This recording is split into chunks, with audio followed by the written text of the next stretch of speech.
to explain why I became a climate and sustainability professional working in development, I need to start with my dad's story.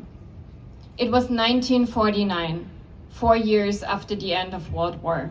Austria, my country, was a country in ruins. There was no food, no raw materials, no security. My dad was born into the scarcity and raised by his grandmother. His family had survived the war by fleeing to Spain at the right time, and when they returned to Austria, they returned to nothing.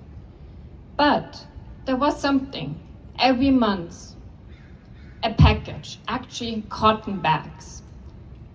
It contained powdered milk, what my dad called orange cheese, what we would now today recognize as cheddar cheese. And every once in a while, there was this cocoa powder, and that's what he especially enjoyed, because if you would take the powdered milk and the cocoa powder, you would get the kind of hot chocolate that he really loved. And these were the gifts of the Marshall Plan, the United States' first large-scale effort to deliver development assistance administered by what later would become USAID. That aid helped save my family, and my dad still talks about it. Growing up in Vienna, we still had the old cotton bags. Actually, my mom earlier today sent me a picture of exactly these cotton bags. The bags that hold these gifts. My mom reused them to wrap presents for us. It was a simple act, but actually one that taught me something profound. International solidarity can change lives. And actually, when I think back about it, she also demonstrated an early form of environmentalism, because when you think about it, she reused those bags over and over again. We didn't have to throw out any wrapping paper and the like. My parents were the first in their families to finish high school and became school teachers. We grew up with little, but were raised with really strong values: kindness, care, and serving to others. By the age of 6, I was asking guests at my birthday parties to donate to children in need instead of bringing gifts. And you would think now, yes, of course it was her parents that suggested that, but actually, no, this was really me. At the time, I know that even then, with 6 years old, that helping others was the most important thing that I could do. I actually did not always have the words for it, but I wanted to dedicate my life to building a better world. I soon realized that you cannot think about development without thinking about climate, because these two are inseparable. And this became even more evident early in my career when I founded and scaled a digital innovation hub for the energy, agriculture, forestry, and wood industries. I'll never forget that one day when I received a call from a smallholder farmer from Upper Austria at 6 a.m. Still in my early 20s, I was like, who gets up that early? You can imagine a farmer that was already out in the fields harvesting and being actually quite upset that we would invite him to attend some of our digital tools sessions. And he was actually asking, and kind of, you know how farmers are really into your face. He was like, why would I attend, or how do I even have time to attend one of your sessions when I'm not even sure how my crops would survive given climate change, changes in soil, and land degradation. And that moment really materialized for me the urgency of our work. Climate is the imperative.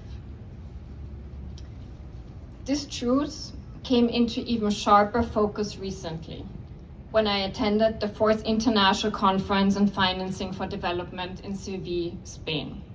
I stood in the heat as temperatures climbed to 47 degrees Celsius. That's 160 degrees Fahrenheit, pretty hot. While leaders debated how to finance the future in a world marked by overlapping crises. Countries weighed down by debt and still recovering from COVID-19. and they're now burning the brunt of climate impacts that did little to cause. Climate change affects everything and hits the most vulnerable first and worst. Just take small islands, for example.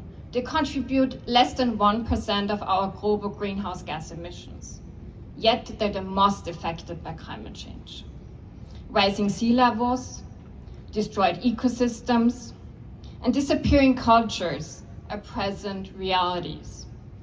When I traveled to Fiji last December, I visited the village of Nagigi, home to 630 people.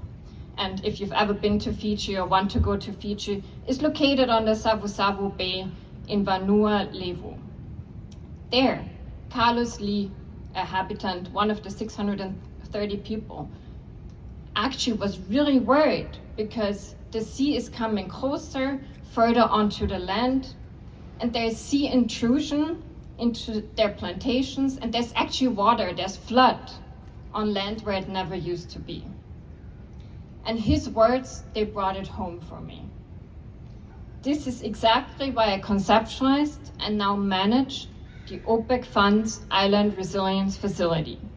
This initiative was recognized under the Sevilla Platform for Action and exists to support communities like Nagigi that are already grappling with the front lines of climate change.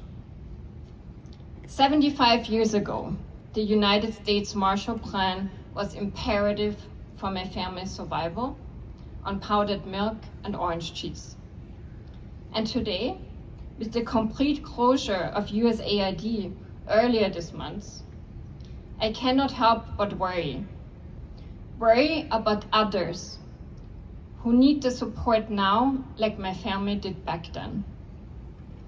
And I'm working with my organization to step in and support climate finance projects, right now especially in SIDS, that lost funding due to this loss, and there are a lot. My family is calling for care for people and for our planet feels more urgent than ever. I will keep showing up for those who need us most and for the future we still have time to protect.